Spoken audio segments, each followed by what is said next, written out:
welcome everybody. Got a build for you today. Did some deal hunting, and I'll just take you on the journey through the build and tell you what I think of everything as it goes together.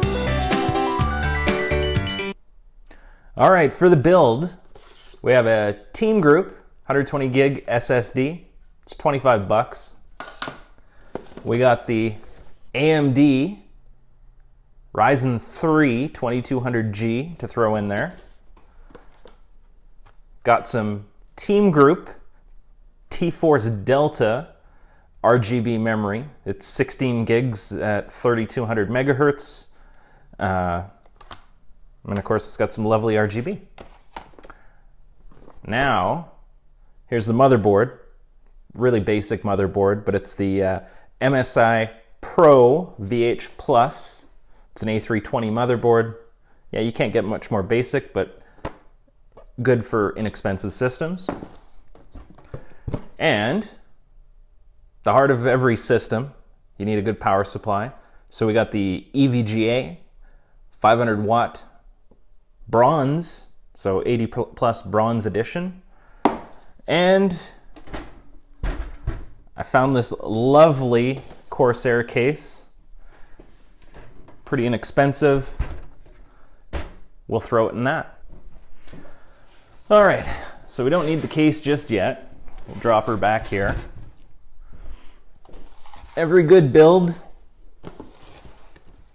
starts with your motherboard box. That's where we're gonna build everything we can before we put it in the case. Now, inside the box, not a lot. Some foam, motherboard in a bag.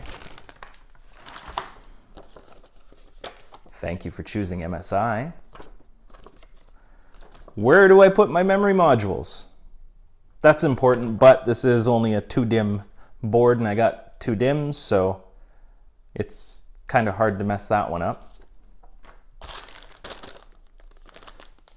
We got the SATA connectors. One 90-degree right angle one and one straight one. The most basic of basic I/O shield. This is AMD Ryzen 2000 desktop ready. I hope so. And a driver's disc that, yeah, you could use it as a coaster. Just go to the website.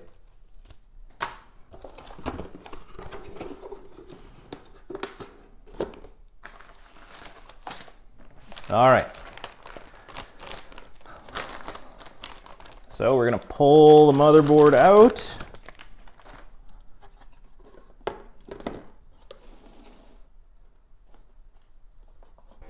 All right, so I've got it oriented so the top of your screen is the top of the motherboard. So your CPU socket, what you want to do is slide that little pin out, lift it up, roll it all the way back. Doesn't go any further than that. Then you want to get out your CPU.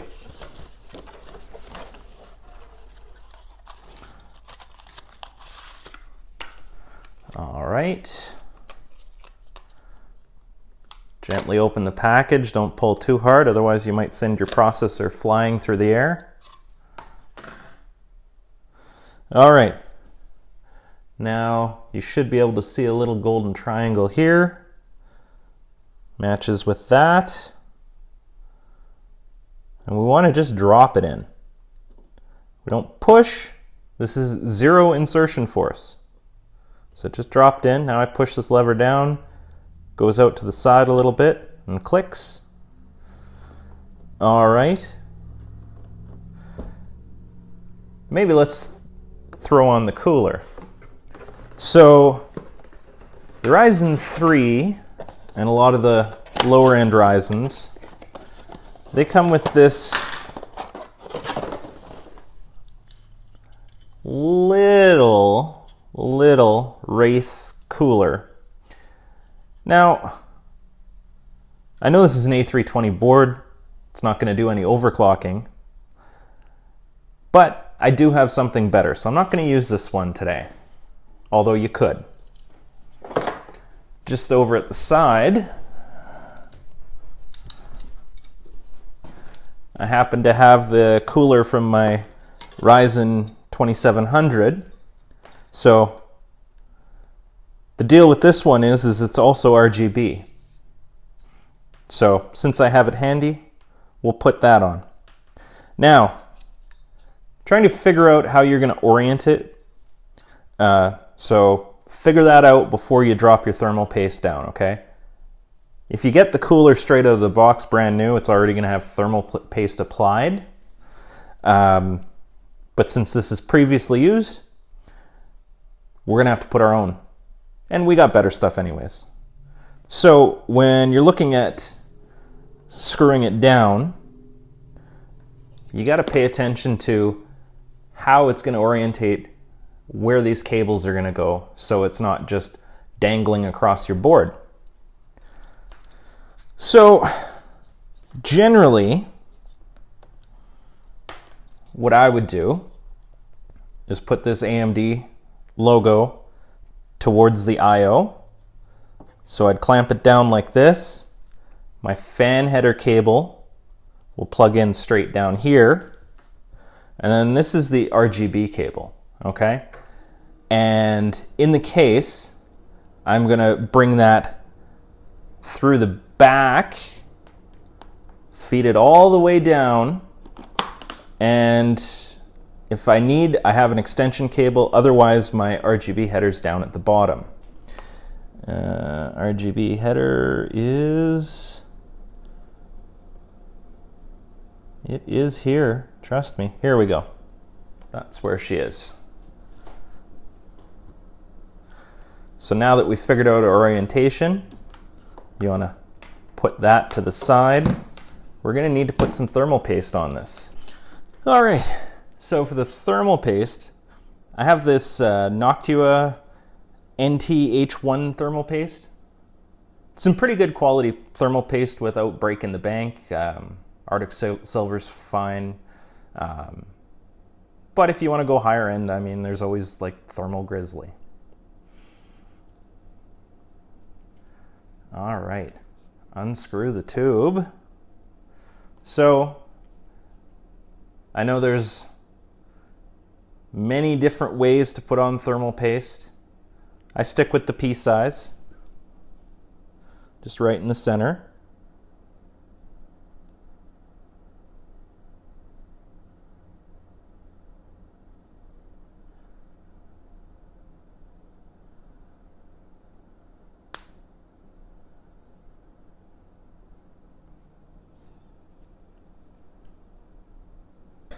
Thermal paste is applied. Need a nice screwdriver.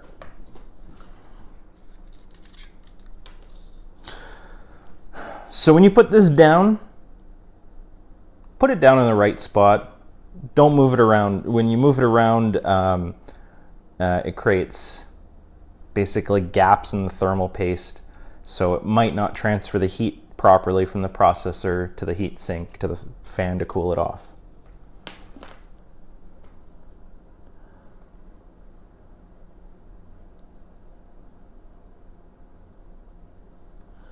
All right.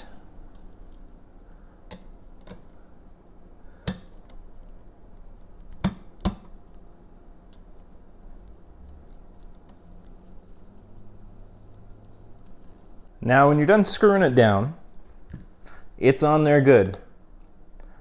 So you can literally pick it up by this, just gently though. Don't be rough. Treat it like a lady.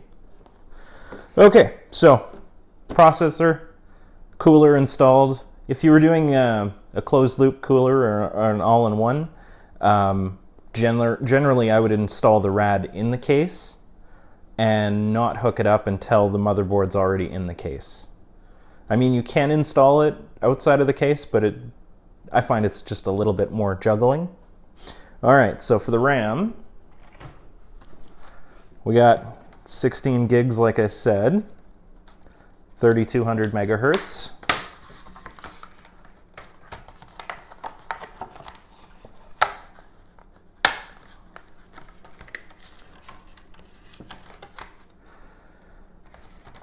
And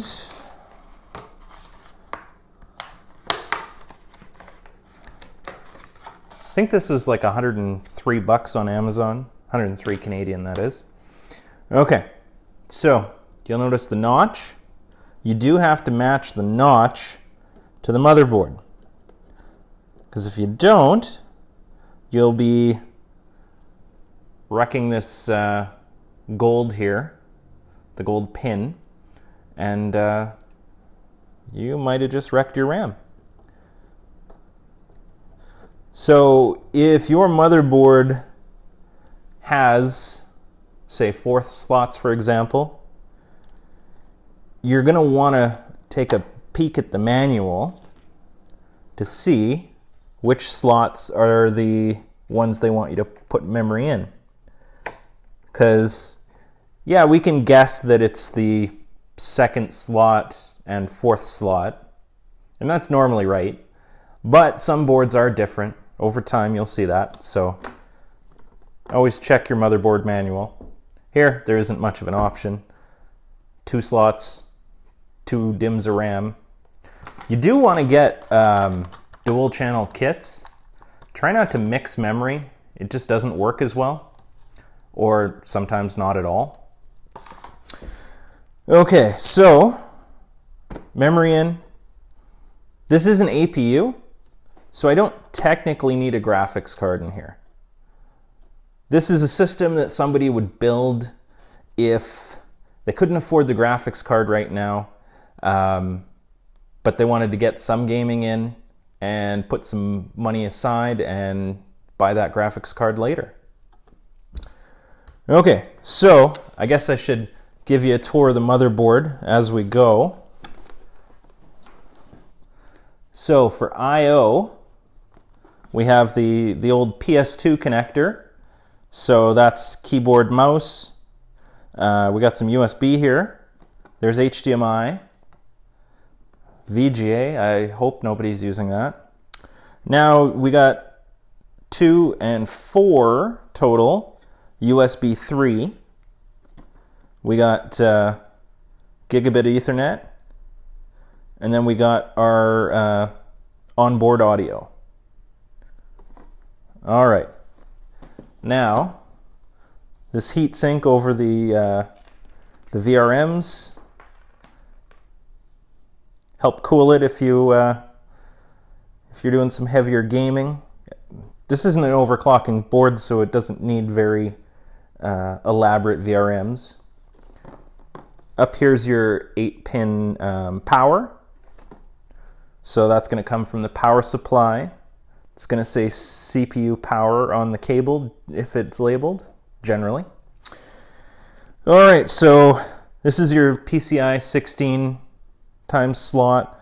Those are your PCI times 1 slots. Down on the bottom, that's your audio connector that you'll connect your motherboard control panel to. It's generally the ports on the front of a case for audio. The analog ports are not so hot, so some people may not even choose to hook this up because they don't want crackliness in their headphones. Okay, so like I said, RGB header here, and we got 2 USB 2.0 here, and there's our USB 3.0. Okay. This is where your on-off, reset, power LED, hard drive LED, that's where those go. We got 2 SATA ports here, and as I spin the board, you got 2 more there. So 4 SATA ports. You're not going to hook a lot up to this system. And with running a graphics card, it's going to cover this PCI slot, generally. Generally, there are at least 2 or 3 slot designs, or 2.5 slot. So that pretty much would leave this PCI one. And since this thing doesn't have onboard Wi-Fi, you might plug a Wi-Fi adapter in there. They're like $25. You could use USB, but I mean, you don't have a ton of USB inputs either. And the onboard Wi-Fi cards are a lot better than the USB. Okay, now this will be your 24 pin power. And what do we got here? Spinning it around again. I got the CPU fan header. And spin it back around. And then this is the system fan header. This case has a controllable fan hub.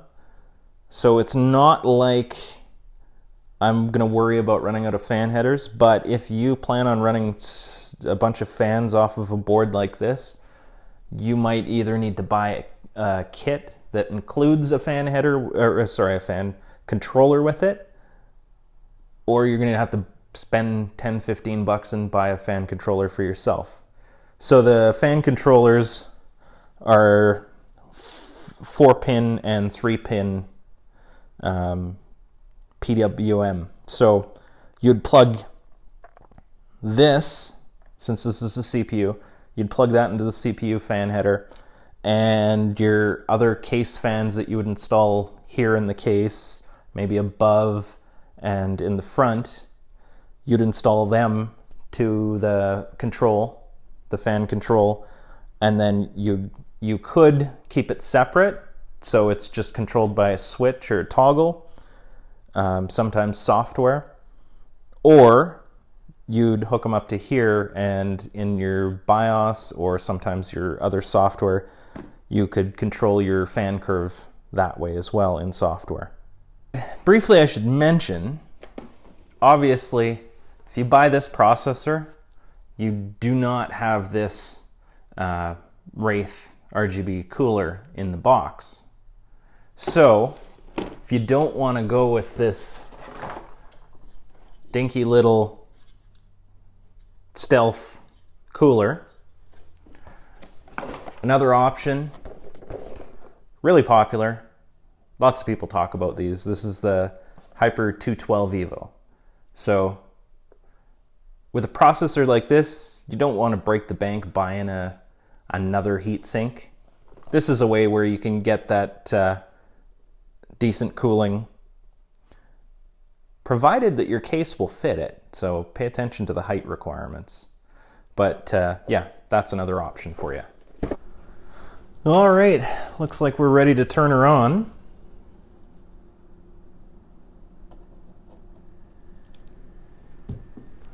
And here we go. Okay, in the BIOS we are. So, CPU is running at 31 degrees. Pretty sure that's quite a bit cooler than that other cooler would have kept it, considering the temperature in this room is 25 right now. All right, so memory. 3200 megahertz is running at 2400 megahertz. CPU, 3.5 gigahertz. Hard drives detected. Here's your fan curve. Obviously, we don't have additional fans other than this guy here.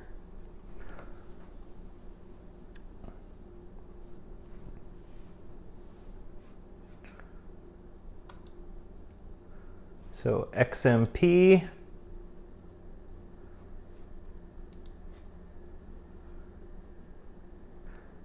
So the XMP setting is, so this XMP setting is for air, for number 1.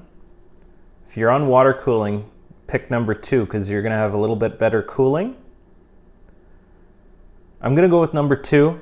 This is a really good cooler, and honestly this processor doesn't throw out a lot of heat, but we'll watch our temperatures and maybe change our mind on that. But the XMP Profile 2 right here, 3200 megahertz, CAS latency, 16. That's preferable, and especially with this APU, any Ryzen CPU really, or the better memory frequency it likes. For Ryzen 3, obviously, I'm sure you've heard, 3200 megahertz cast latency. 14 is amazing on that, or the 3600 megahertz cast latency 16 as well. All right, so advanced. How much is in this overclocking menu? We'll tell them that we're experts. See, she's grayed out. Can't touch the CPU on this board. I knew that going in.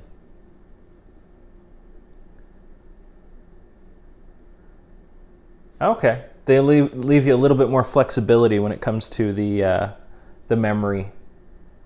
So DRAM frequency, you can just go in there and pick it. Okay. Say if you had 3000 megahertz memory and you wanted to push it a little higher to maybe get 32, and you saved a couple bucks buying 3000.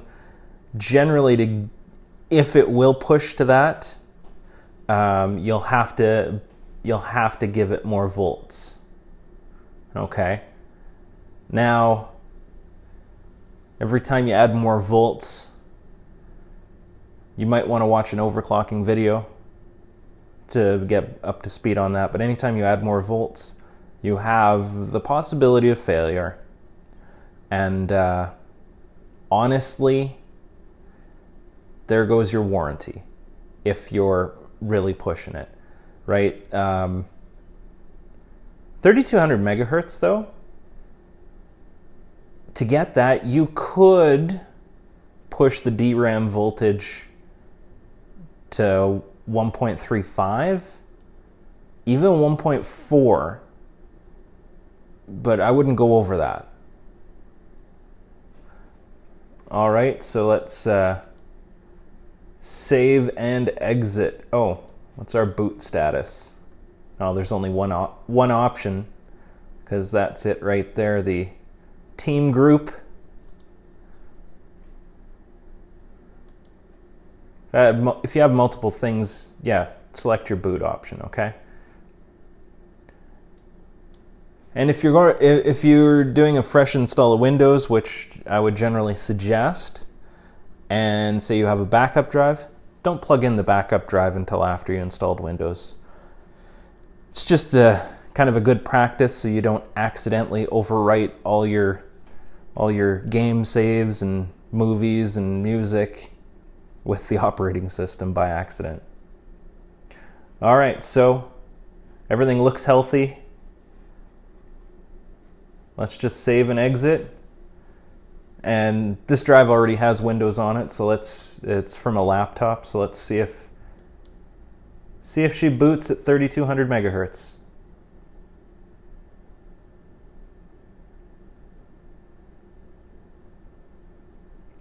Moment of silence. Here's something that I didn't notice earlier. There is just this tiniest little bit of LED lighting on the board right in here. It's a white light, nothing fancy, kind of cute.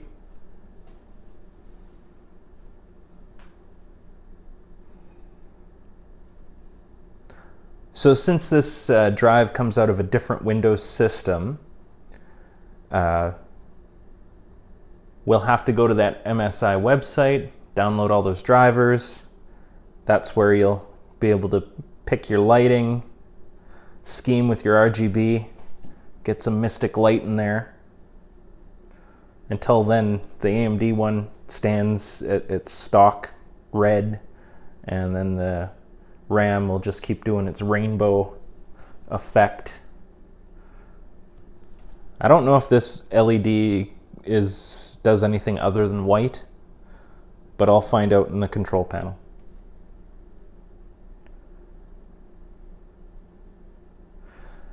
Right now what it's doing is it's testing the memory timings and profile.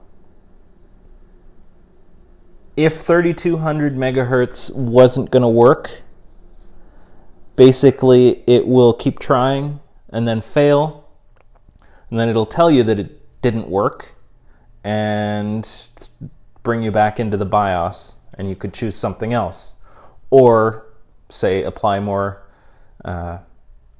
volts to make sure that it'll hit the rated speed. Now, if you can't hit your rated speed of what you bought, this is why it's important to, when you buy stuff, to give her a good test as soon as you can. That's why it sucks buying stuff piecemeal, because then you might be outside of the warranty.